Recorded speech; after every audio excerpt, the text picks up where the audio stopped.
Hello and welcome back to Was It About the Weather presents You Ask, We Answer. This week's question, does weather interfere with my Wi-Fi?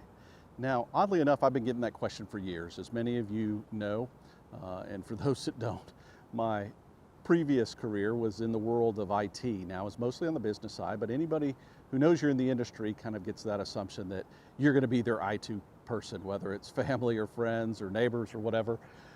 And I was fine doing that. I love tinkering around, and it was a common question I received. Now, you know, there have been a lot of well-known routers over the years, and I'll throw a few images up that might bring back memories. The Linksys, I think it was the WRT 54G, and the Netgear, I think it was the WGR 614, different, you know, they've had different model numbers, but those were a couple real popular ones. But even by the time we got around to those, and certainly with the newer technologies, it wasn't as common that those technologies would be interfered with by weather, most often because you're inside. And while things like lightning, certainly with electrical and temperature changes with heat, more specifically with the device, so you know, if sun shines directly on a router, certainly that can be a problem. But things like wind and rain, technically they all can, and theoretically they all can, but most equipment in this day and age is designed so that that won't be a problem. Now, if you're trying to communicate with something out in your yard, there are chances that those sort of devices can be influenced. But keep in mind that most devices in this day and age that are used for your in-home communications particularly are not likely impacted by weather, even if you're sitting out on your deck.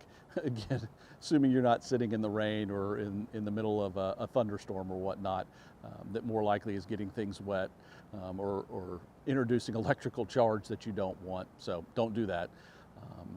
But that doesn't mean that somehow Wi-Fi or even like broadband communications, so your mobile devices, aren't somehow impacting the weather. Now, I say impacting the weather, and let me be clear that they're not directly influencing the weather, but you might be surprised to know that there is an interesting link between wireless communications and what happens in the weather world and the technology, specifically the technology in the weather world that helps with your weather forecast.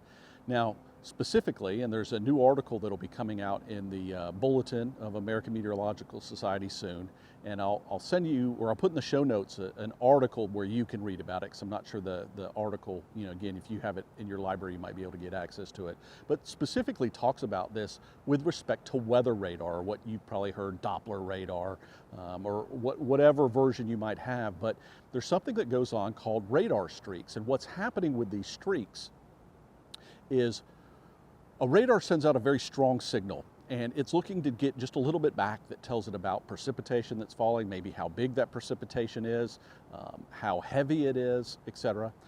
But the signals that are coming back are very small or weak relative to the signal that's sent out, and wireless communications that are going on in the path of that return can impact that signal and create these streaks. Now, I'm going to throw an image up on the screen now so you can look at it, so we'll temporarily put away the sunset that we've been watching.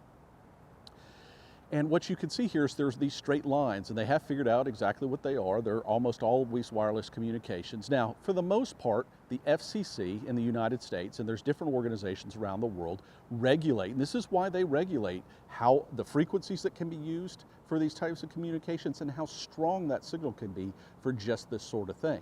And it not only impacts the quality of the radar signal coming back for weather, but also for things like landing planes, which certainly you don't want to get messed up. Now, I could find no evidence that anything has gone on that's impacted a life situation, you know, other than a momentary blip. You know, there was talk about a tornado, I think, and one, and thunderstorms certainly.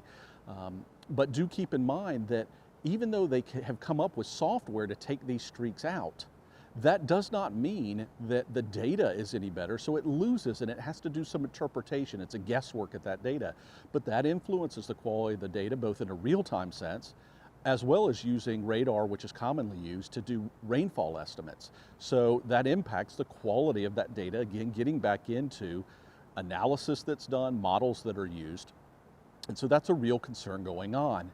Now, that's not the only thing. We also, right around now, I think I'm just a few minutes either way, weather balloons were launched all over the world, okay? And particularly in the US, they use a frequency And that is one of the same frequencies that's used close to, again, some of your Wi-Fi and broadband, like when you hear LTE and the different things. Those sort of things are real close to the frequencies that those weather balloons use, and more importantly, even on a broader scale, if you look up, no, you probably can't see any satellites right now, but if you look up and you imagine satellites, weather satellites being up there and communicating, they also communicate on some of these same frequencies.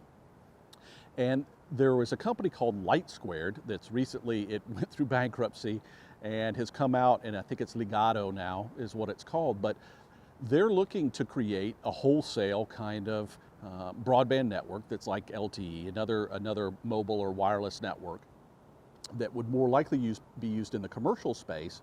But that network, initially they went up against the GPS community, and they didn't win out there. I think there's enough players in that, both military and otherwise, that they were fighting an uphill battle. But now, most recently, they're trying to rearrange some frequencies or share some frequencies that those satellites and those weather balloons use to communicate and give critical information back to the weather models. And there's real concern that things where these types of partnerships have been tested before didn't work out real well. So, you know, you may not think about it this way, but your wireless communications may indeed be impacting, both now with things like radar and in the future with communications with satellites and those sort of things, have a real potential to impact the quality of the weather forecast you get. So keep that in mind. And while the FCC, by this date, I think has closed the comments, it was interesting because the agency who was in charge of those satellites is a federal agency here in the US, and they can't actually comment because it was another federal agency, the FCC, that was seeking recommendations or comments. So they called upon many of us in the meteorological community to weigh in. And I'm sure, you know, many people, many of the private sector companies certainly did. And I know quite a few meteorologists who did individually as well. So just something to keep an eye out. Like I said, I'll put some things in the show notes. So is weather really impacting you? Meh, not so much, but even still, you may be impacting the weather or your weather forecast per se. And quite frankly, in the future, we're probably going to continue to see more overlap as we try to use these frequencies. Many of you have probably seen with things like maybe you have DirecTV or Dish Network where signals are interrupted by heavy rain. But as we push these frequencies more and more, and the distances in which the signals are trying to communicate are longer and longer for maybe services you're going to receive in your home, there's a real chance that weather might have a bigger impact. But the technologies continue to advance that are able to compensate for the different weather phenomena. Well, or at least that's the goal. So there you have it. Not likely, possible, sure, but rest assured that most likely day in, day out, it's probably someone else's router or someone else's device that is interrupting your Wi-Fi signal more than it is the weather. So it's summer here in the US, and I'm showing you this sunset because it's been a scorcher in my area. And I think it's time to turn with the summer solstice last week, and we're deep in and people going on vacation. I think we're going to do a few episodes on food and music and some other seasonal related things. For those of you in the southern hemisphere, hopefully it will give you motivation to make it to next summer and get through the winter time. But again, go to the website. What is it about the weather? You can learn everything there you need to. Latest episodes, how to subscribe via other channels, how to support and encourage what we're doing, you know, all this RSVP thing that I talk about, more feedback. I've gotten some great feedback lately, you know, and it's the kind that's been of things, not just, oh, here's this, here's that, but, you know, I wish you did this a little more, that a little more. And that's where I know people are really listening and enjoying the podcast and vidcast. So thanks for that feedback. Keep it coming. And as always, until next time, have good, safe, but enjoyable weather wherever you might be. This is 2 White Super Production.